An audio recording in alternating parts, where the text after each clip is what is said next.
दोस्तों, वैसे तो दुनिया में बहुत सारी जगहों पर पैरानॉर्मल एक्टिविटीज होती हैं। हमारे देश भारत में भी कई ऐसे पैलेस हैं जहां पर बहुत सारी पैरानॉर्मल एक्टिविटीज देखने को मिलती है।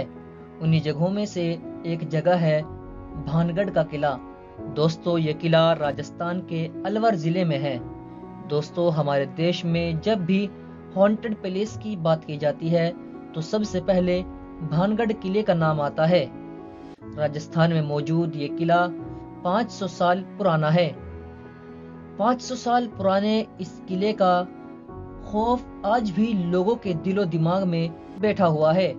आज के दौर में बड़े बड़े ट्रेवलर विजिटर यहाँ पर जाने से कतराते हैं। सूर्यास्त के बाद आज तक जो भी इस किले में गया वो वापस जिंदा लौटकर कभी नहीं आया।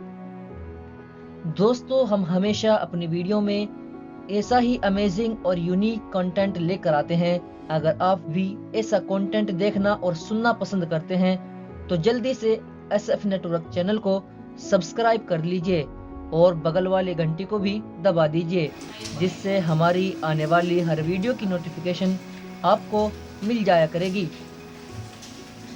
दोस्तों, भानगढ़ का यह किला राजा भगवंत दास ने अपने बेटे माधव के लिए 1573 में बनवाया था।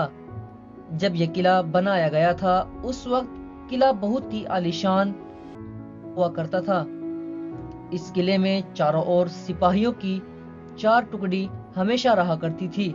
लेकिन दोस्तों, इस किले के लिए एक रात ऐसी भी आई जब एक ही रात में सारी खुशियां मुसीबतों और परेशानियों में तब्दील हो गई।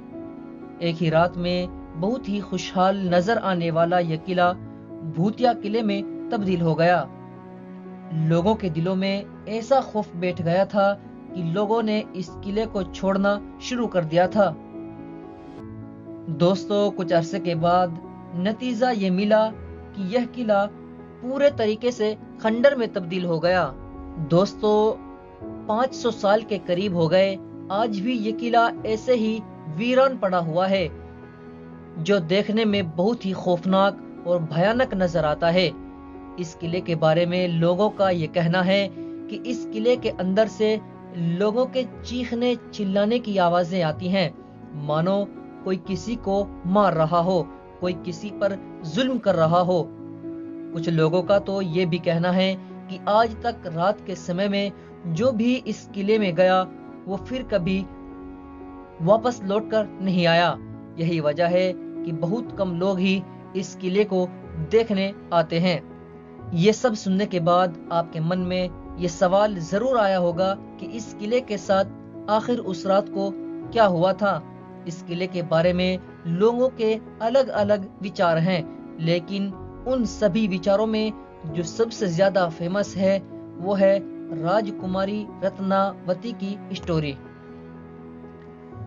दोस्तों, बताया जाता है कि जब इस किले को बनाया गया था उस वक्त इसमें एक बहुत ही सुंदर होशियार राजकुमारी रहा करती थी, जो उस वक्त 18 वर्ष की थी। उसका नाम राजकुमारी रत्नावती था। दोस्तों, राजकुमारी रत्नावती इतनी खूबसूरत थी कि उसकी खूबसूरती और सुंदरता की चर्चा दूर दूर तक फैली हुई थी। इनकी खूबसूरती को देखकर अलग अलग राजकुमार उससे शादी करने की इच्छा रखते थे। राजकुमारी रत्नावती के पास शादी के बहुत सारे प्रस्ताव भी आते थे, लेकिन राजकुमारी रत्नावती ने कभी किसी प्रस्ताव पर कोई प्रतिक्रिया नहीं दी। फिर एक दिन राजकुमारी रत्नावती अपनी सहेलियों के साथ बाजार में घूमने निकलती है। बाजार में वो एक इत्र की दुकान पर रुकती है और अपने लिए इत्र खरीदने लगती है। ठीक उसी वक्त राजकुमारी पर सिंगिया सेवड़ा नाम के एक लड़के की नजर पड़ती है। सिंगिया सेवड़ा उसी राज्य का रहने वाला था जिसे काले जादू का महारथी माना जाता था। राजकुमारी रत्नावती को देखने के बाद सिंगिया सेवड़ा राजकुमारी पर फिदा हो गया था और उसी वक्त उसने ये फैसला किया कि राजकुमारी रत्नावती को वो किसी भी हाल में हासिल करके रहेगा।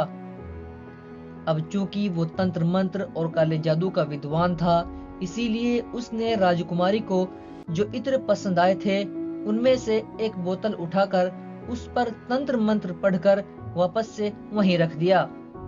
अपने काले जादू की मदद से वह राजकुमारी रत्नावती को अपना बनाने में लग गया था। उसके द्वारा लिया गया ये निर्णय काफी हद तक सफल भी रहा। जैसे ही राजकुमारी रत्नावती दुकान से इत्र लेकर चली, कुछ दूरी तय करने के बाद राजकुमारी रत्नावती की एक सहेली ने बताया कि इस पर जादू किया गया है, क्योंकि उसकी एक सहेली ने ऐसा करते हुए सिंग्या सेवड़ा नामक व्यक्ति को देख लिया था। लेकिन वो डर की वजह से दुकान में कुछ नहीं बोल पाई। जैसे ही राजकुमारी को ये बात पता चली, तुरंत राजकुमारी ने इत्र की शीशी निकालकर एक पत्थर पर दे मारी। जैसे ही ये शीशी पत्थर पर जाकर लगी, शीशी तुरंत चकनाचूर हो गई और सारा इत्र पत्थर पर गिर गया। दोस्तों, जैसे ही पत्थर पर इत्र गिरा, पत्थर तुरंत ही लुढ़क कर सिंग्या सेवड़ा की ओर बढ़ने लगा, क्योंकि सिंग्या सेवड़ा ने इत्र पर ऐसा जादू टोना किया हुआ था कि जो भी उस इत्र का इस्तेमाल करेगा वो तुरंत ही सिंग्या सेवड़ा की ओर खींचा चला जाएगा और पत्थर ने लुढ़कते हुए सिंग्या सेवड़ा की जान ले ली।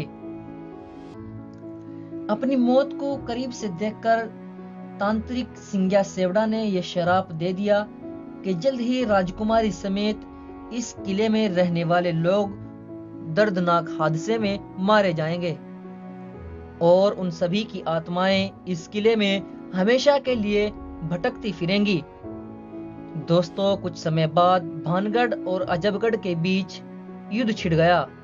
अजबगढ़ की सेना भानगढ़ की सेना से बहुत ही ताकतवर और शक्तिशाली थी, जिसके चलते अजबगढ़ की सेना ने भानगढ़ के किले के अंदर सिपाहियों, पुरुषों, महिलाओं, यहाँ तक कि बच्चों को भी दर्दनाक मौत दी। इस हादसे में किले का कोई भी मनुष्य, यहाँ तक कि राजकुमारी रत्नावती भी नहीं बच पाई। कहते हैं कि इस खतरनाक हादसे के बाद यह किला धीरे धीरे खंडहरों में तब्दील होने लगा और धीरे धीरे उन सभी की आत्माएं इस किले में भटकने लगी कि जिनकी इस किले में खतरनाक तरीके से मौत हुई थी। किले के आसपास रहने वाले लोगों को रात के समय में रोने चिल्लाने की आवाजें आती थी। कुछ दिनों के बाद यह भी सुनने को मिला कि जो भी इस किले की तरफ जाता है वो गायब हो जाता है। दोस्तों, इन सभी घटनाओं से परेशान आकर आसपास के लोगों ने अपने घरों को छोड़ना शुरू कर दिया और किसी दूसरी जगह पर जाकर अपना घर बसाने लगे। देखते ही देखते यह किला और इसके आसपास का पूरा इलाका खंडर में तब्दील हो गया। दोस्तों, क्या आप ऐसे खंडरों का भ्रमण करना और इन पर रिसर्च करना पसंद करते हैं? तो कमेंट बॉक्स में जरूर बताएं। और इसी के साथ आज की वीडियो को समाप्त करते हैं। जय हिंद, जय भारत।